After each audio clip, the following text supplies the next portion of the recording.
My name's Luke Robinson, and I'm on a mission to trade my way up to my dream car. A while ago, I bought a beta of a Ford Fusion for just £180 and decided to fix it and flip it for a profit before buying a slightly better car with the money and repeating the process again and again. Will I ever trade my way up to an Italian supercar? Who knows? But it's sure gonna be fun trying. This is Talksteer, running down a dream.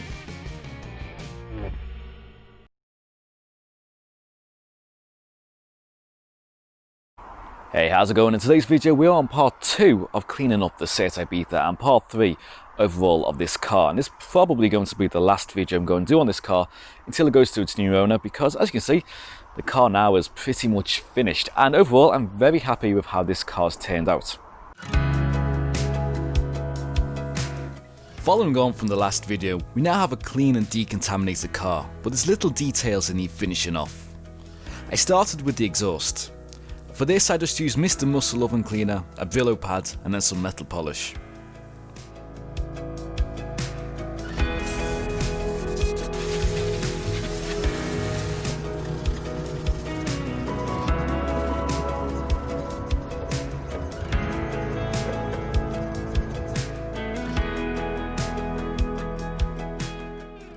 And then onto the mirrors. This was pretty quick and easy to do, but made a massive difference. I sanded with 600 grit, sprayed with satin black and then clear coated.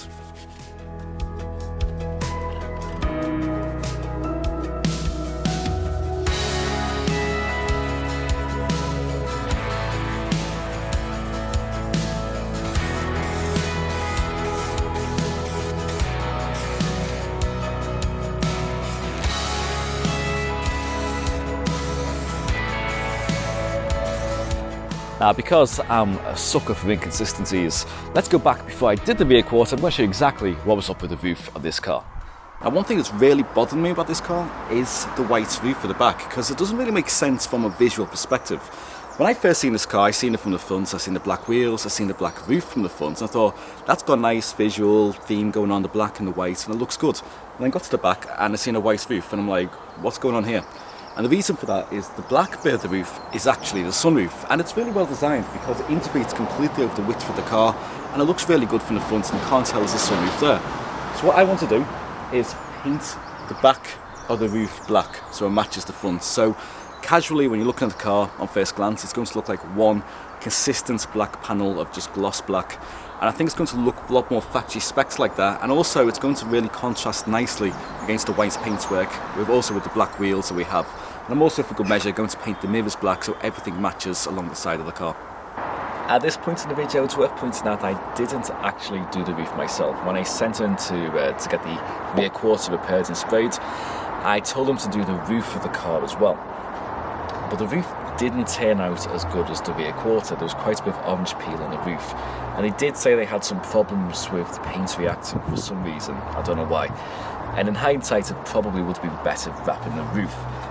All that being said, when I got the car back, there was a lot of orange peel over there. In fact, when I actually just did the mirror caps myself with an aerosol can, that turned out much better than the roof did. But thankfully, with a clear coated roof and all that, we can refine it and get the results back to where we want it to be. So we just took quite a bit of sanding with 1200 grit sandpaper and then going in with 2000 to refine it further, and then finally a machine polisher to get to that glass-like finish. And by the time it was done, I'm happy with the results. It just took a couple of hours more work than I wanted on the car, because again, this is the car that we're going to try and sell. Time is money and every hour counts.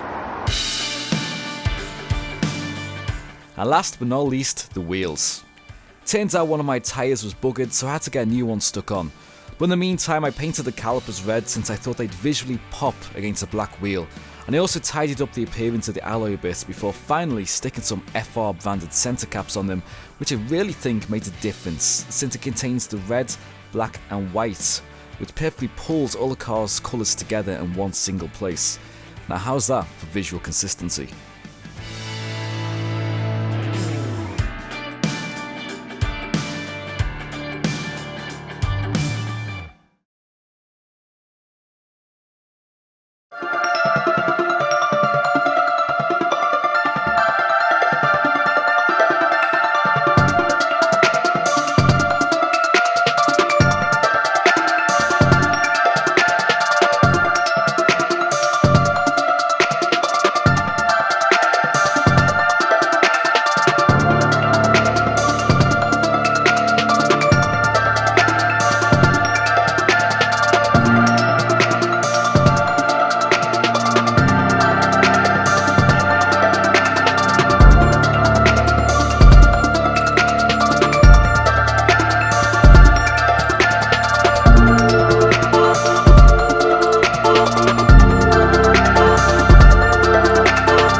Now there we have it, there is car number 3, the Seat Ibiza, and let me know what you think of this car in the comment section below. But overall, I'm very happy with how this has turned out.